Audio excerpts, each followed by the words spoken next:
Good afternoon. Namaskar. It's the first time that I'm probably speaking to faculty as such. And I didn't have much notice. So I have to give all the caveats. Um, and therefore, as you rightly said, while I will speak for some period of time, idea is to have a. Given there?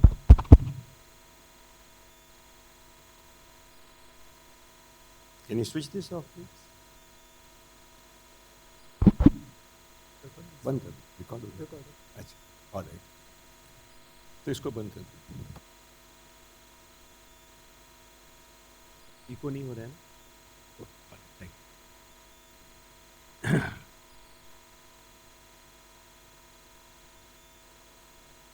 So I was very clear that let's have a conversation.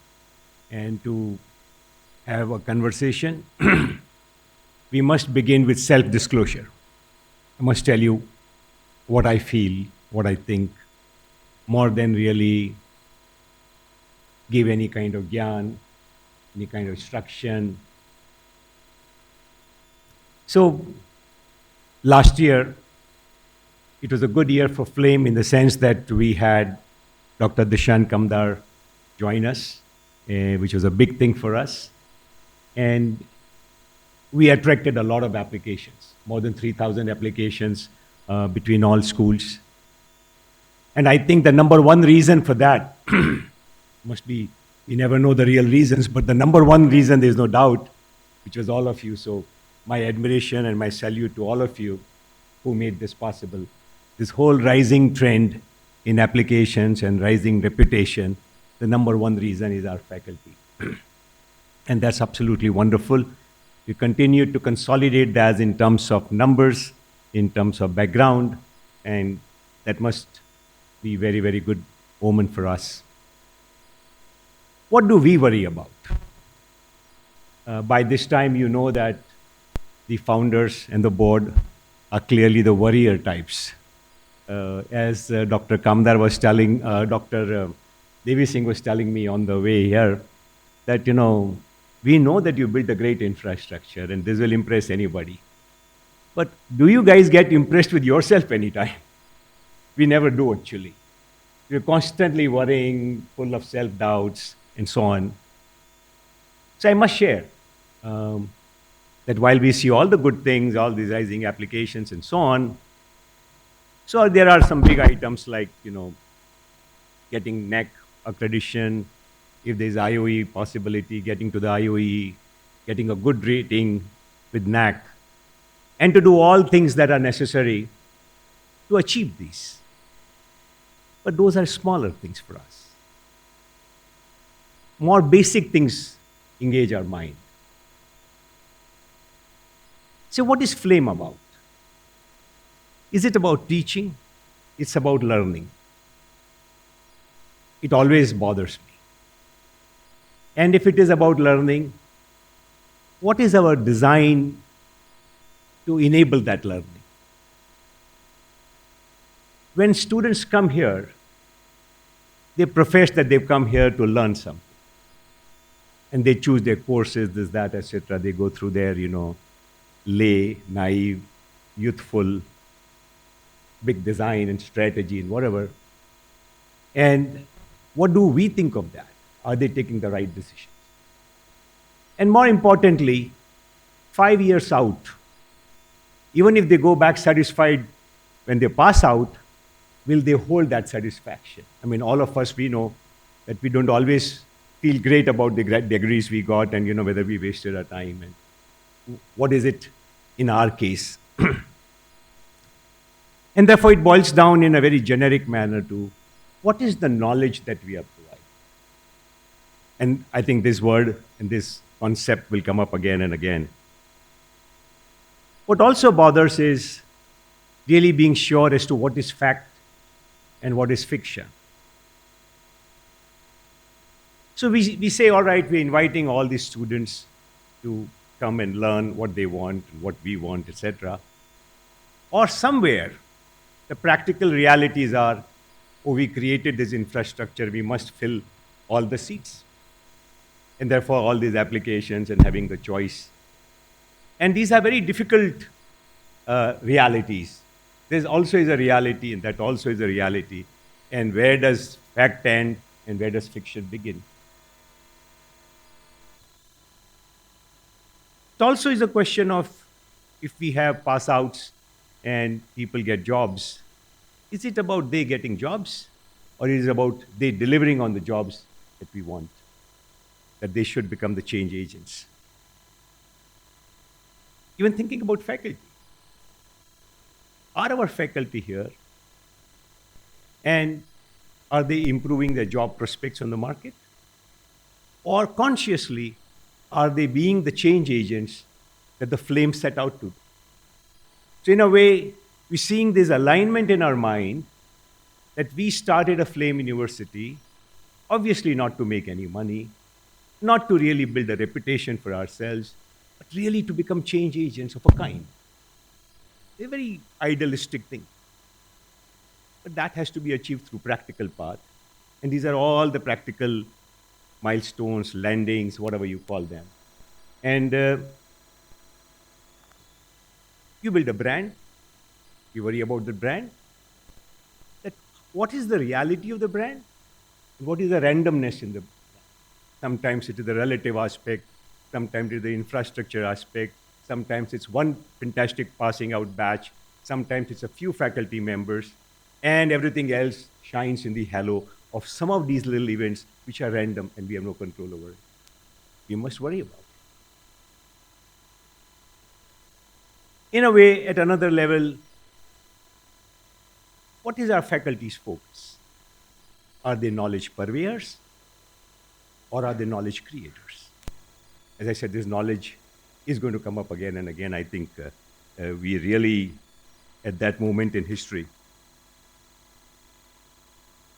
And very frankly, I had passion for teaching, interacting, communicating with people, and I kind of fancied myself. But of late, I don't like to think of myself as a teacher. I dread it. Because when in all my interactions, I find that teaching is becoming increasingly difficult. Whole concept and notion, teaching is becoming. If I were to help anybody, if I were to do one thing, I would say, all right, can I get the other person excited to learn and learn for life? I think that is the only mode that seems to be viable, but we will chat about it. If I look at the world, I find that there is a small minority which is exploiting a majority, which is not alive to what their reality is. And that reality is they live on fake news and stale facts, outdated methodology, happy with their lazy minds. This is the world. Very small minority that has figured out that this is the majority. This is how they define. This is what happened. If we were to break up our time spent in a day and then see that what motivation, what orientation of our mind is prompting us to spend the time that we do on things that we choose, you'll find these things. Fake news, stale facts, and so on. In such a situation, how do we see a 21st century teaching profession? How do we see a university in it? Worries me. Tim Cook, right, the Apple CEO, recently made a disclosure. And I'm sure it'll make us very happy. He said that 50% of the jobs that Apple went to the last year to people who did not have university degrees. The smartest company in the world, maybe there's competition between Google, Amazon, and Apple, that 50% of the jobs did not go to university with guys with 4-year degrees. I went to Google headquarters last year. met some very, very smart people. And they said that half of our top management, you would not believe, does not have an engineering degree. They've been looking at the world very different. Another challenge. Gartner did a study on the currency of knowledge that people have. And they found something. And they said 96% of the people lived with knowledge that was at least 15 years outdated. This is Gartner's finding. Let me ask you, how many people here know how many planets do we have in our solar system? How many?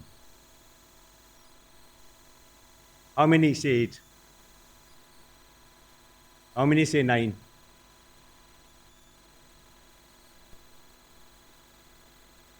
Eight or 9?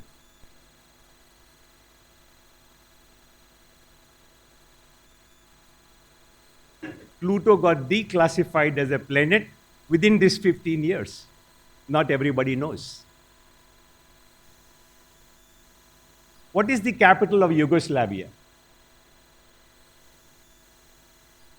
Very famous. What is the capital of Yugoslavia? Sorry? Belgrade? How many people were here aware that Yugoslavia as a country has ceased to exist? Happened about 13 years ago, right? Great. You become uncertain. I can go on. But my point is, because I am also a part of you, suffering from the same kind of ignorance, being taken advantage of by a small minority. And that's the point. I'm sure that a lot of you would have read Yuval Harari. How many people have not read Yuval Harari here? Any of his books? Everybody has read one or other book. How many have read 21 Lessons for the 21st Century? You read? You? Huh? Not finished yet. But you read the full book? One person has read the full book. Well, we all know about Yuval Harari, and it's a book I'll highly recommend. Dr. Harari describes what's happening in the world. He said that we all know about the Thomas More's law, that how computing power doubles every 18 months. And Thomas More himself was surprised, and Andy Grove was surprised that something that was forecast more than 25 years ago is still happening. And scary, it scared them that the way it is going, where will we end? But Dr. Harari found that it is not only in computing that the Moore's law is occurring, that phenomenon is occurring, it is applying in many, many different places. For example, take telecom. The way telecom technology has changed. The way computing, of course, has changed. He said the way biotechnology has changed, for example. Material science has changed, for example. And we don't have enough data about social sciences, and maybe social sciences have changed. And we do not have very good study of that. He said that I see a world in which the statement that man uses knowledge may be an oxymoron. Because maybe knowledge uses the man. The man has been hacked. The technology will know a lot more about you than you know about yourself, right? If your health profile, if your bank account profile, if your social profile, if your interest profile has been all mapped by somebody, you are not even conscious of 80% of these things, but somebody has it all. And we have seen WhatsApp messages and videos and fun and games about it, but we're still thinking it is only a WhatsApp message. It is not.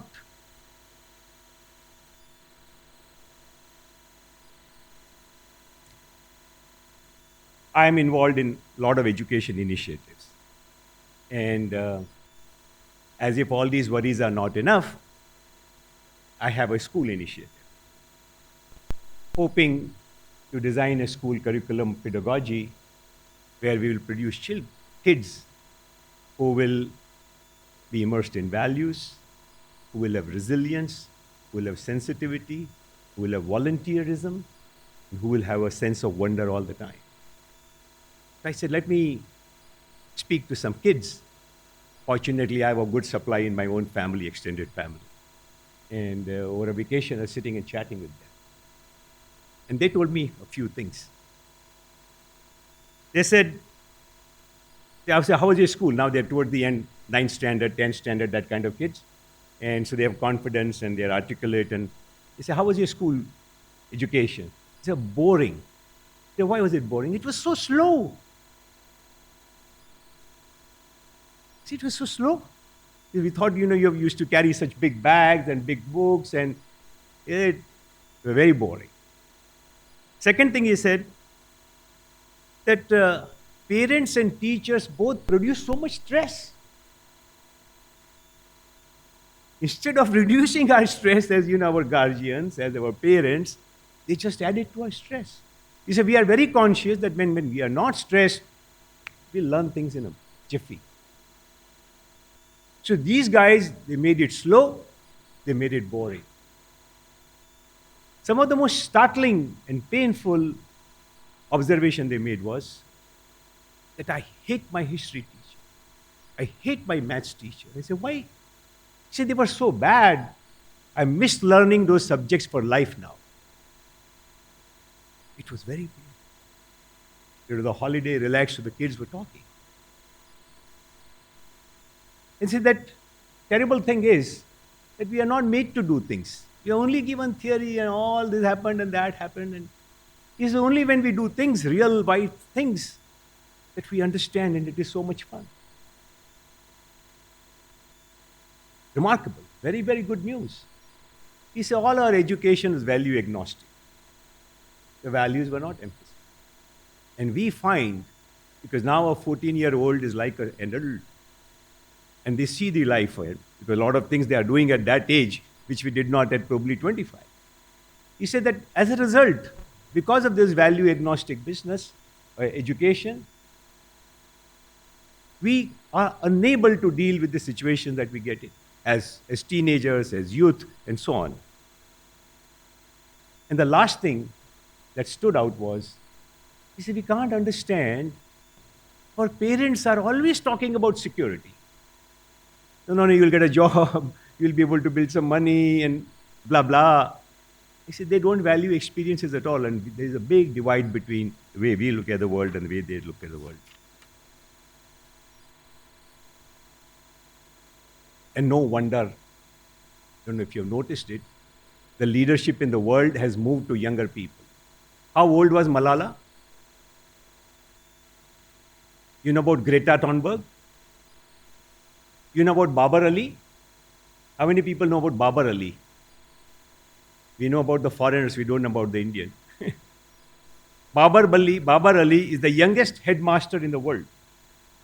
He started a school at age 9. He could afford going to the town next door and come back, but he realized a lot of kids don't go. So he would go to the school during the day, come back and teach those who could not go at night. And now he started 4 schools. He's now 15 or so. This is Babar Ali. So the leadership is going to the young people.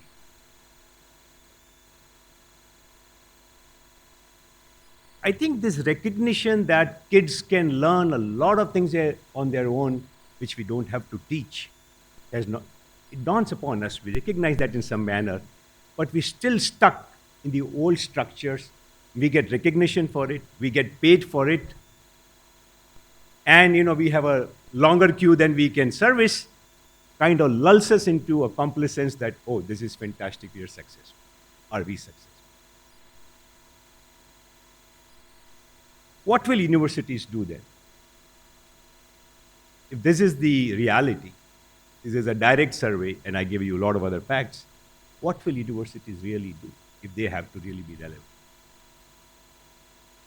They have to create knowledge. They cannot be purveyors of knowledge at all. We have to consciously come to a situation where we're creating knowledge. And actually, by ourselves in our generation, we may not be knowledge creators. I think we can be only co creators along with our kids, but they're a lot smarter. And maybe that's the only way to teach them that they are dying to do things. And when can that happen? Actually, where is this likely to succeed most in the world?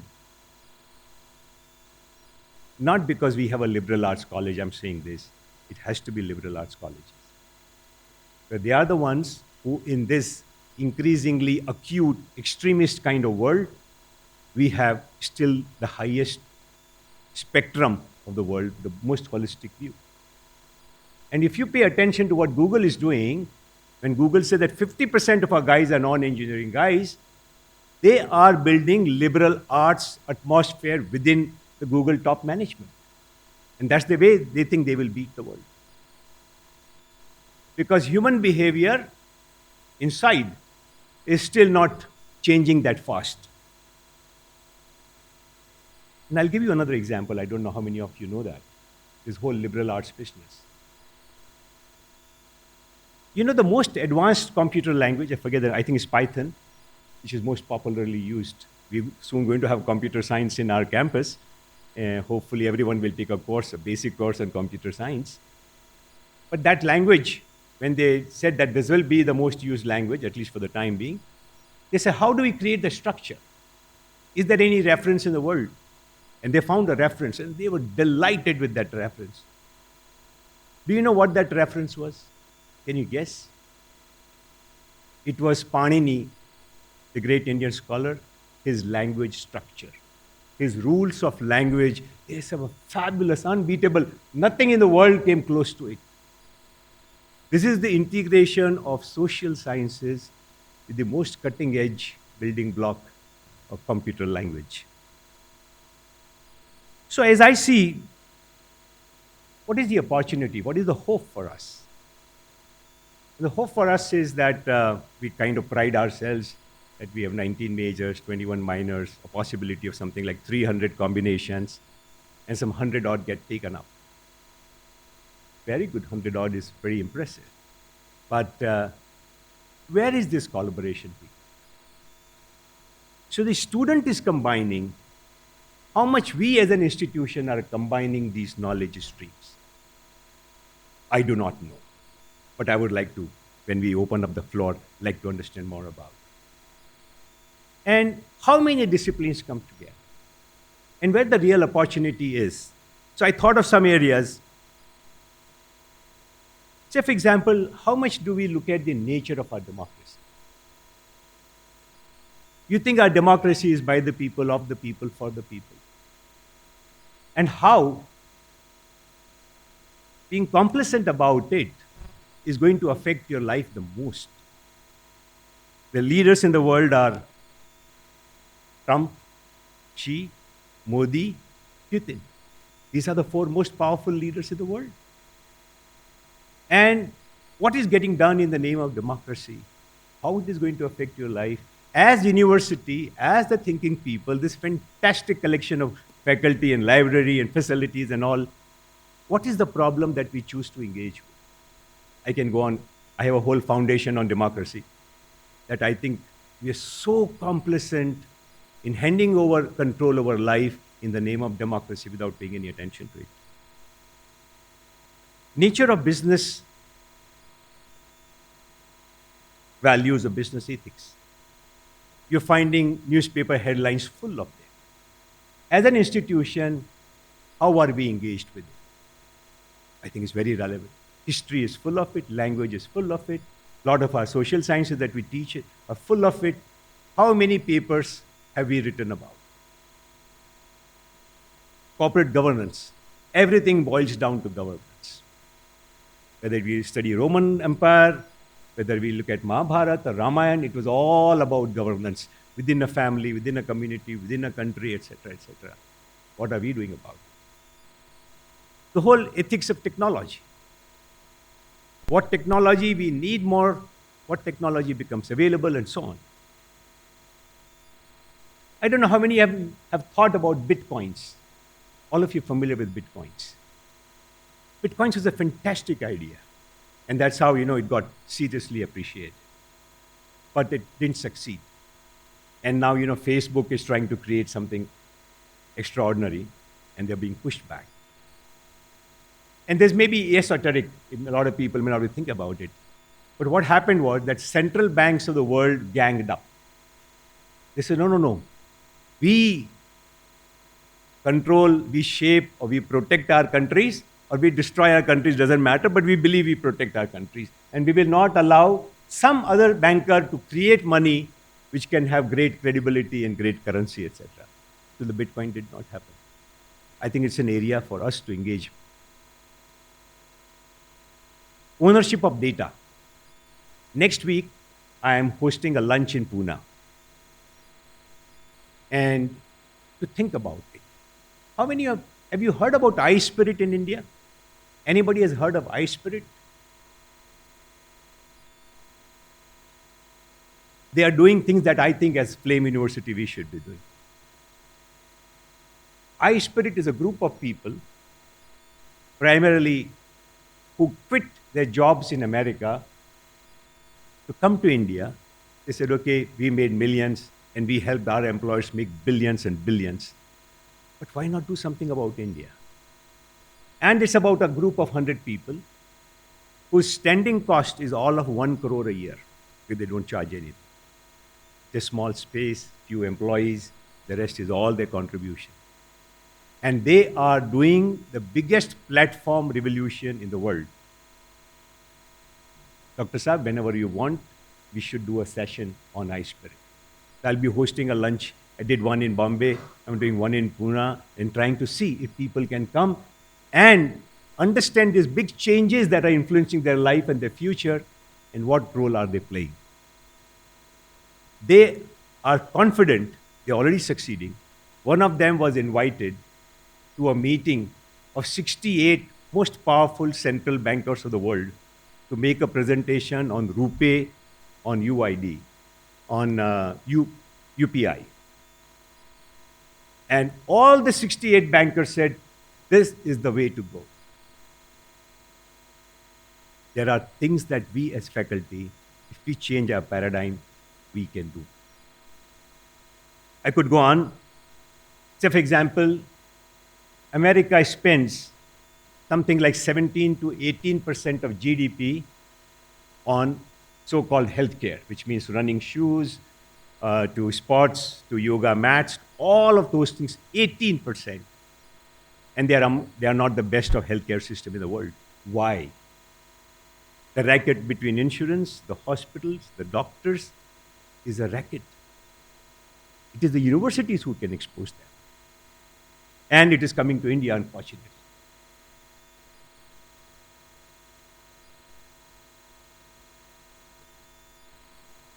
So, how do we transition from here? Is a big question. So I want to share, not blow our trumpet, but share some of the things that we did at NM and continue to do in whatever form and manner we are continuing as friends, partners, brothers. We dreaded to say we know something. And therefore, in every division that we started, if we had a primary markets division, we had a secondary market division, we had money markets, or we had asset management, we encourage people to start their own research division. Doing the very same things if necessary, no problem. So we can't know. It's very difficult to say, I know. So we said, at least maybe we know is better than I know. So you'll find that we're still hanging around. That the NM gang continues to hang around the same people, whether it is a university, whether it is a social venture. So we say, oh, it gives us so much protection. Maybe if I don't know, he knows, she knows, etc., etc. Collaboration. And before collaboration came modesty. I don't know. How can I be sure I know? to research again and again and again. One thing that helped, and you must be super blessed, super duper blessed to have that modesty to say, I don't know. There's some very interesting research done a few years ago by a scholar, a psychologist called James Bradley. So he took a set of questions which answers were yes or no. And he put it to experts and teachers and people who like to think that they know. And the answers were fantastic, very insightful. He said that I didn't know. How many people should be saying, I didn't know? These are all very highly conscious, articulate, intellectual people. So what's your guess? How many people would admit, I don't know?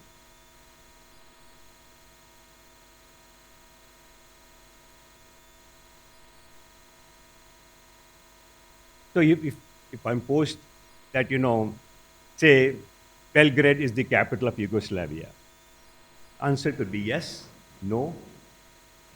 And I had the option of saying I don't know, but it is not given to you. So, answer yes, no, or whatever. Only 40% people exercise the option of I don't know. They created a twist in it. He said, bigger the expert, more often he said, this is false. It was so insightful. Do we have the modesty to say, I don't know? And I'll tell you a story of a man probably who is the biggest learning machine in history of mankind. Mr. Charlie Munger. God he is. And he's 95. We try and go and attend his AGM just to pay respect and see him. He understood this human mechanism. And he said that we don't know because we have a mental model to look at things. And we're so smug, comfortable in our mental model that if it doesn't fit our mental model, it is false. Or it doesn't exist, whatever I said. This great man built 500 mental models. That there's a mental model of small numbers, of small spaces, large periods of time in history, biology, architecture. He considered himself as one of the best architects because studying architecture from within and not in a school system. One of the law schools in America has a building designed by Mr. Munger. He built 500 mental models.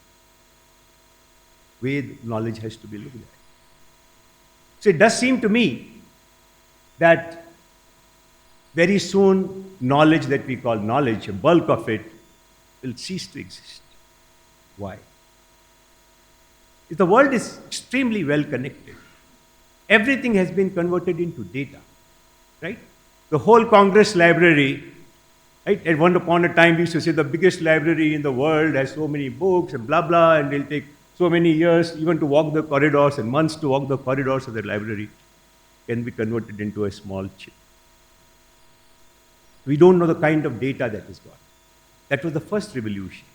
That data has been mined, has been analyzed, and I can't go into all this, but when 5G comes, it will be used instantly. Which means that the knowledge is being reshaped every minute. And it's a network world. If 20 people have used something, your database has changed. And they have added something to it. This is constantly new world. Can we create, Dr. Saab, our system where, as an university, we train our children, because this is the world they will go into. They need to see the inspiration here from our faculty, that our faculty understand they are the modest people, they are the honest people, and something happens with honesty that we have experienced with our spiritual background. It's a very difficult moment when I feel ashamed that I don't know. When I thought, nobody else thought, I thought I should know, and I say, I don't know. but it opens an era of learning. One moment of shame, but admission and that humility and modesty, as Charlie Munger has shown, that because he could say, I don't know and I want to learn, he built 500 mental models, a whole era of focus. And this is beautifully captured in our scriptures. Some of our language teachers would probably know there's a beautiful shloka, one part of which says, Ajara Maravat Pragyo. This is study as if you are immortal. Do good as if you're going to die the next moment. If you have to do charity, you have to do anything good. Who knows, life may go away the next moment. They summed it all up. And Ajara Marvat Pragya also means that the only way to be immortal is to learn constantly that you are in know of things. This Ajara Marvat Pragya happens. And how could Munger learn that much? Something happens, right? When he said, I don't know, and I want to learn, something happens. Your energy explodes. And it's again captured in a beautiful, I will not go into too many of them, but when we had this principle, Yat Pinde, anybody knows? Tat Brahmande, right? You don't have to study the universe. Study yourself. Nothing exists in the universe which doesn't exist in yourself. This modest, honest person, when he just becomes conscious of what I know, what I don't know, but a spark arises and that spark will take him anywhere. So I think we are talking only 2-3 things. We're saying we better start creating knowledge. We start creating an atmosphere in which we are co-creating with our students because that's what they will have to do in life. To make this transition for all of us, people like me, very difficult. Make that transition to say, I don't know. And that will create a world. And most important opportunity for us at Flame is the ability, the opportunity to collaborate. Do not know how many schools really collaborate. How we look at all those problems that I could have listed, another 50 problems. How we can bring this combined knowledge to issues that are so current, that are affecting our life, they will affect the lives of our children and our own children and our students at Flame. So those are the things that I shared as my hope, my worry or our worry in the boardroom. And I'll stop here. But thank you for listening to all this patiently. If I was harsh in any manner, it was being harsh on myself because, we are one family. I'll just throw it open to if you had any questions, any thoughts, any views. How do we take this place to become what we intended it to become? And all of you have helped walk this journey so far. It's been fantastic. But I see that the time is changing so fast. We must learn from engineering colleges that don't have students that don't have jobs. Not only that they don't have jobs, they are not employable at all. They are so out of date. We will not be served a notice. We'll fall off the cliff. We can all fall off the cliff. How do we do it together? We have a great opportunity, great gathering, great leadership here. Thank you very much.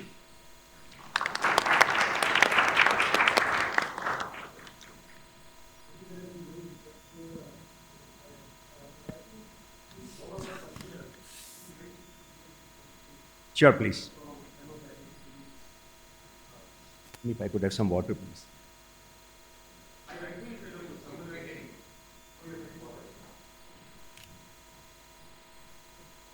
think if you have very beautifully summarized in one word what got us here, probably we not get us there. Right? It will not represent.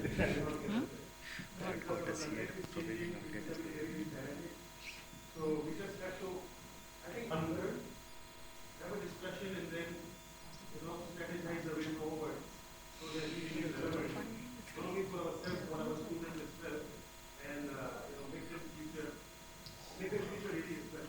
So it has got to do with our education, our student experience, and all that will come from, I think, us being knowledge creators to start with.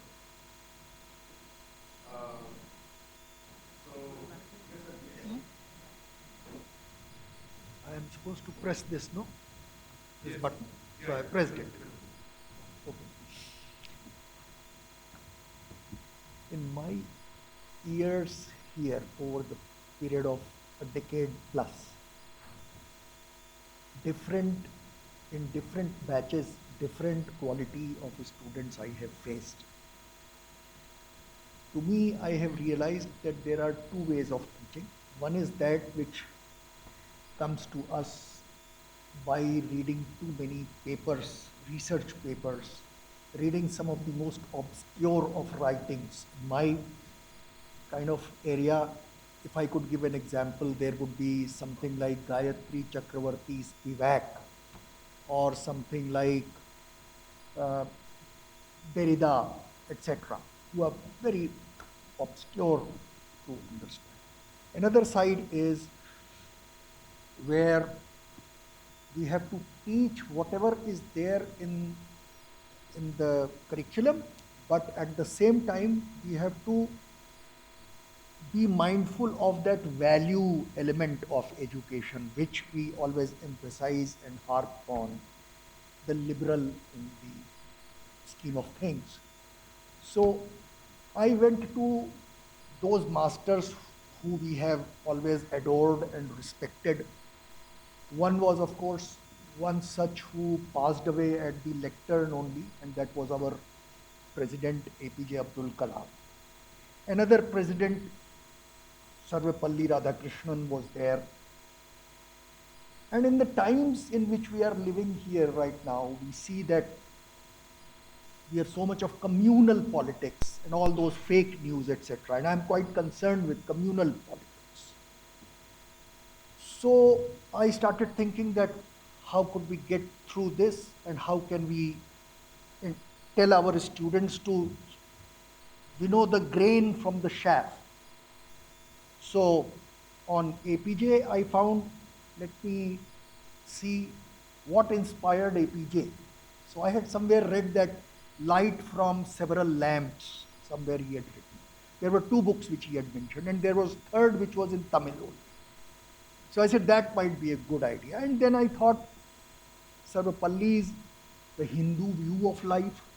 So if one knew what Hindu view of life in a small gist it is available, then there could be a lot more that can be done to contain what's going on and to help a depoliticized student who is saying politics to barbad hai. Barbad nahi hai. The answer to bad politics is good politics rather than be depoliticized. So my focus over a period of time, as I have started getting better and better students, sometimes they don't agree with me, they paint me as a bigot or something, but then they can have their opinion about me. It's not at all a problem for me. But I think that in order to give these students real value, my, my incorporation of these great teachers is more important than relying overwhelmingly on those papers that are published and put in the archives, or those obscure writings and very high funda, etc., etc. So that's my way. So I was just wanting to share this. I don't know whether this is a correct way or not. I would like to take your. Hmm? Oh, correct. Yeah, yeah, yeah, sure. I think all of us relate to our parents who are not they are they didn't take us full time. So we later on. And what stands out is not only much more than what they told us, but what they do. I think the same applies to that. One trend that is going now is group, small group. You know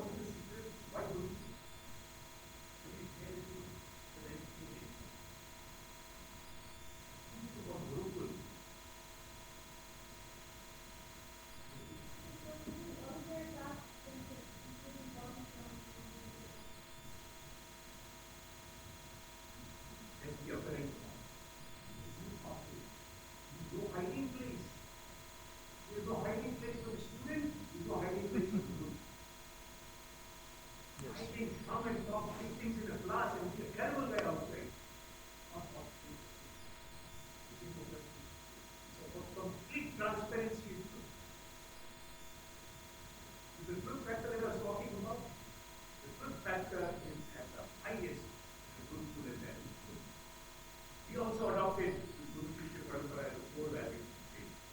We hope to see lot more faculty, residents on the campus, whether we'll be able to go to Drupal standard or not, but that is we can adopt it. If you adopt this transparency system, in which the student reveals oneself and the faculty reveals it.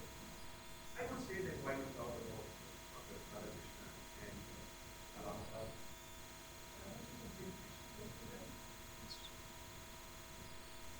And one of the great men who was deeply influenced by it is the Narayan Guru. I think one of the best essays which we read is he talks about the Eastern values and the Western values, and then how each of that is not complete, but to combine them in the fantastic value. Eastern religions and Western thought is Radhakrishnan's title. So, So anyway, yeah, so I think yeah, sure. by exposing them to some of these things, it's a wonderful way of living. Yeah. And there's a fear that if you choose two Indian masters, it's very important to choose some. And you read St. Augustine's Confession. There's some extraordinary books to read. Sure. Thank you.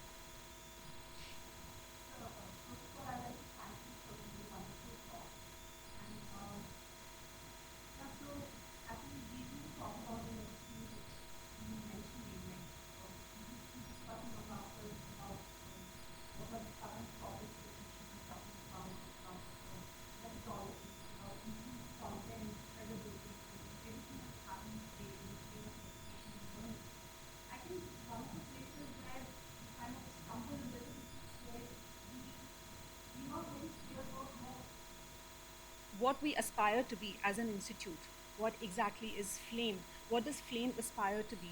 So we are a passionate bunch of faculty who really want to do something, but then sometimes we feel that our vision probably doesn't match maybe with the vision of the founders. And so I think as Dr. Zishan Kamdar had last year in a workshop said that we need to have a same vocabulary. We need to articulate to each other what this vision is so that we all share the same vision and then we can work towards it. Otherwise, we go our own way and then somehow we get this message that, oh, this is not what we're supposed to be doing. Like this is very developed, and I don't think it is part of what. One example you take it is an open workshop that we talk about. Is there answer your question?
over the years.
Sir, I just want to thank you so much for giving us this opportunity to listen to your wisdom.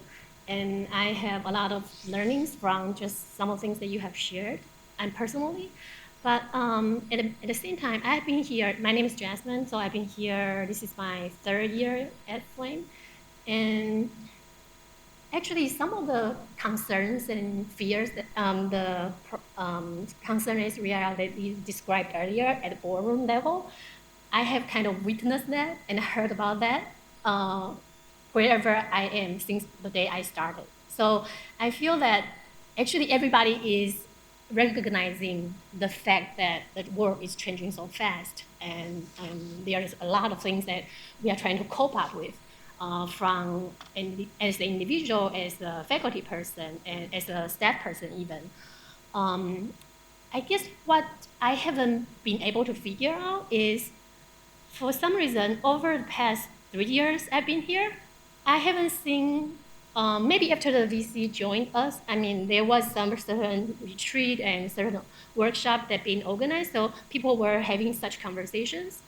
But in terms of taking steps and knowing that these steps are helping us towards the direction that we are heading, I haven't seen some self-reflection or examination as an organization or as an institute to actually review and examine what actions have we taken and what had worked and what didn't work.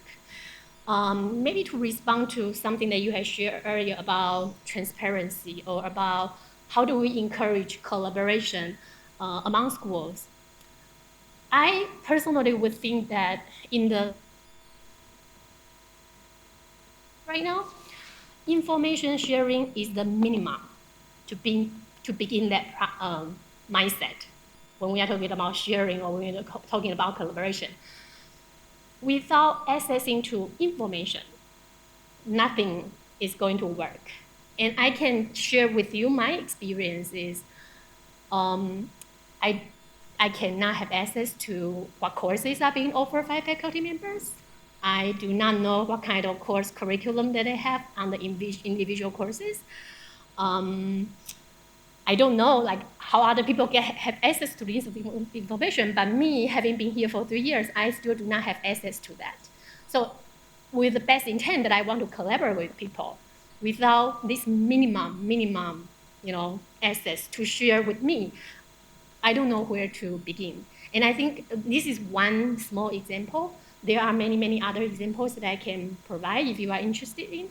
But I just want to highlight that information is not easily available here in this organization. And I think to actually figure out how to do that right and to do that effectively, I would say is a very important step. And it's probably the most important thing that we need to do right now. Like, I don't think we can further delay if we aspire to be the kind of organization that we are talking about. Let's not talk about vision, let's not talk about like any other big things that we're trying to do, but let's just talk about how we can share among ourselves with the information that we already have. And I feel that we have a lot of talented faculty members here in the pool, but unless you know how to reach out to them, unless you know you can find information about them, what kind of research areas that they have, what are their interests, how they conduct their courses. Unless we feel comfortable doing that, we know that it's okay to do that. Otherwise, I think anything else we are talking about will be like, it will be easier to do. Yeah, so that's kind of my proposal. Like maybe we should start by figuring out how we share information more easily.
So I was thinking about.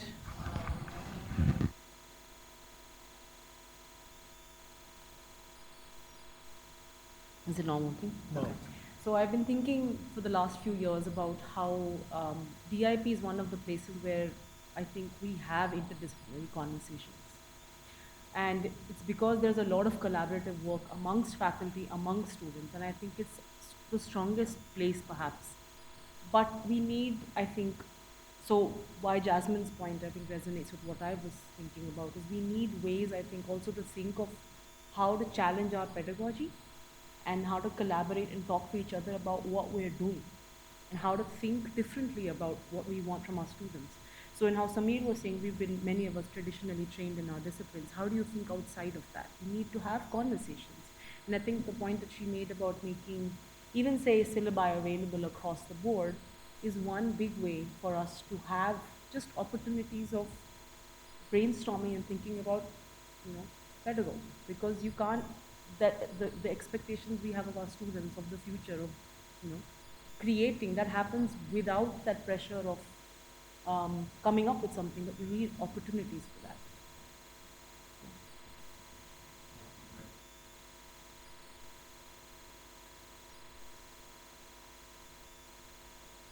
And opportunities for, yeah, opportunities, interdisciplinary opportunities for us to interact. Um, So, no.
whatever it means, right, to all of you, right? It's realized sooner than later, right? But I want to say, we need to follow his